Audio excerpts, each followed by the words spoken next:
किफ गांव के एक किनारे पर एक पुरानी खंडहर हो चुकी हवेली थी, जिसे लोग खामोश हवेली के नाम से जानते थे। यह हवेली सालों से वीरान पड़ी थी और गांव के लोग उसे लेकर कई तरह की कहानियां सुनाते थे। कहते थे कि इस हवेली में कभी एक अमीर जमींदार और उसका परिवार रहता था, लेकिन एक रात कुछ ऐसा हुआ कि पूरे परिवार की रहस्यमयी मौत हो गई। तब से हवेली में कोई नहीं गया। जो भी जाने की कोशिश करता या तो पागल हो जाता या फिर कभी लौट कर नहीं आता। राजीव, एक युवा लड़का जो रहस्यमय घटनाओं में रुचि रखता था, किफ गांव में अपने दोस्तों के साथ छुट्टियां बिताने आया था। गांव के लोग हवेली की भयानक कहानियां सुनाकर उसे डराने की कोशिश करते, लेकिन राजीव पर कोई असर नहीं हुआ। उसने सोचा कि ये सिर्फ अंधविश्वास है और उसने ठान लिया कि वह खुद हवेली के अंदर जाकर सच्चाई का पता लगाएगा। उसके दोस्तों करण और नील ने उसे ऐसा करने से रोका, लेकिन राजीव ने उनकी बात नहीं मानी। उसने रात में हवेली में जाकर उस रहस्य से पर्दा उठाने का फैसला किया। उसने अपने दोस्तों को भी चुनौती दी कि वे उसके साथ चलें। कुछ डर के मारे राजीव से दूर रहे, लेकिन करण और नील उसकी हिम्मत से प्रभावित होकर उसके साथ जाने को तैयार हो गए।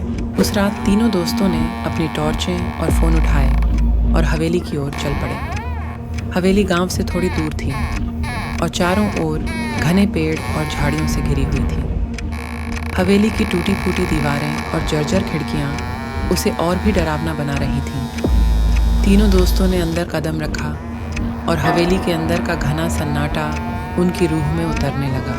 हवेली के भीतर घुसते ही उन्हें वहाँ एक अजीब सी ठंडक महसूस हुई। दरवाजे लकड़ी के थे, लेकिन इतने पुराने और टूटे हुए कि किसी भी समय गिर सकते थे।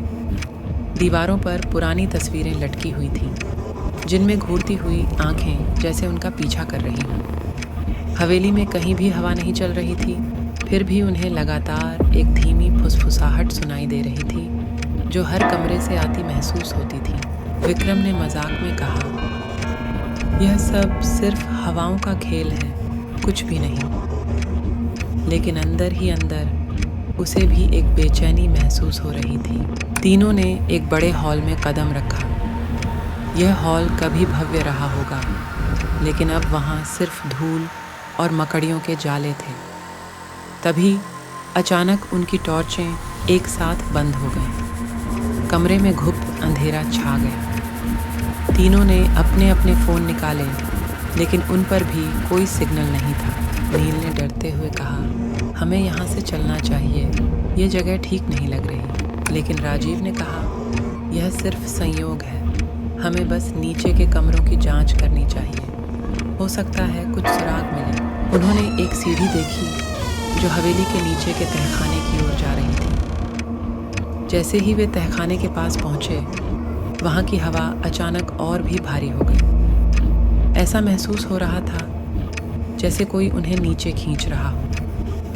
तहखाने का दरवाज़ा खुद खुल गया और अंदर से एक तेज ठंडी हवा का झोंका आया। राजीव ने अपने कदम आगे बढ़ाए और जैसे ही उसने तहखाने में प्रवेश किया, उसकी टॉर्च फिर से जल गई। अब उसे तहखाने के कोने में एक पुराना लकड़ी का दरवाज़ा दिखाई दिया। उसने अपने दोस्तों से कहा, आओ देखते हैं इस कमरे के अंदर क्या है। जैसे ही उन्होंने वह दरवाज़ा खोला, अंदर एक अजीब दृश्य था। कमरे में एक बड़ा गोल मेज़ था और उस पर एक पुराना ताश का खेल बिखरा हुआ था। ऐसा लग रहा था जैसे यहाँ कुछ लोग बैठे थे, लेकिन अचानक उठकर चले गए। और दरवाजे के ठीक पास एक कुर्सी पर एक पुरानी फटी हुई साड़ी में एक महिला की धुंधली आकृति बैठी हुई थी। उसकी आंखें सफ़ेद और खाली थीं और वह सीधे राजीव को देख रही थी।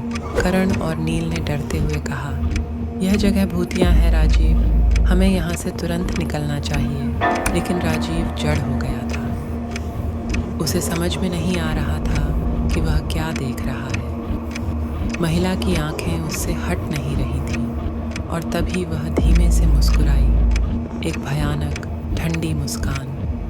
उसके होंठ हिले, लेकिन उसकी आवाज़ विकृत और गहरी थी। तुम्हें यहाँ नहीं आना चाहिए था। तभी कमरे की सभी चीज़ें अचानक हिलने लगीं। पत्ते हवा में उड़ने लगे, कुर्सियाँ ज़ोर ज़ोर से हिलने लगीं और दीवारों से तेज़ डरावनी आवाज़ें आने लगीं। राजीव ने अपने पैरों को हिलाने की कोशिश की, लेकिन जैसे कोई अदृश्य ताकत उसे जकड़े हुए थी। नील और करण ने राजीव का हाथ पकड़कर उसे खींचने की कोशिश की, लेकिन तभी दरवाज़ा ज़ोर से बंद हो गया। अंदर सिर्फ राजीव और वह महिला रह गए। करण और नील ने दरवाज़ा तोड़ने की कोशिश की, लेकिन वह जाम हो चुका था। वे चिल्ला रहे थे, राजीव, दरवाज़ा खोलो, लेकिन अंदर से कोई जवाब नहीं आ रहा था। अंदर राजीव ने देखा कि महिला धीरे धीरे हवा में उठने लगी। उसकी आंखों से खून बहने लगा और उसने कहा, तुम अब मेरे साथ रहोगे, हमेशा के लिए। राजीव ने चीखने की कोशिश की, लेकिन उसकी आवाज़ भी गायब हो गई। उसे महसूस हुआ कि वह अब कभी भी यहाँ से बाहर नहीं जा पाएगा। वह महिला उसकी ओर बढ़ती चली आई और जैसे ही वह उसके बिल्कुल पास पहुंची, दरवाज़ा अचानक खुला और करण और नील ने राजीव को खींचकर बाहर निकाला। तीनों दोस्तों ने भागते हुए हवेली से बाहर कदम रखा और तभी हवेली का दरवाज़ा अपने आप बंद हो गया। उनके दिल तेज़ी से धड़क रहे थे और चेहरों पर डर साफ झलक रहा था। उस रात के बाद राजीव ने कभी हवेली का नाम भी नहीं लिया, लेकिन वह हर रात अपने सपनों में उस महिला की भयानक मुस्कान देखता था। गांव में लोग कहते हैं कि जो भी खामोश हवेली में जाता है वह कुछ न कुछ खोकर ही लौटता है, कभी अपनी आवाज़, कभी अपनी आत्मा। क्या तुम खामोश हवेली में कदम रखने की हिम्मत करोगे?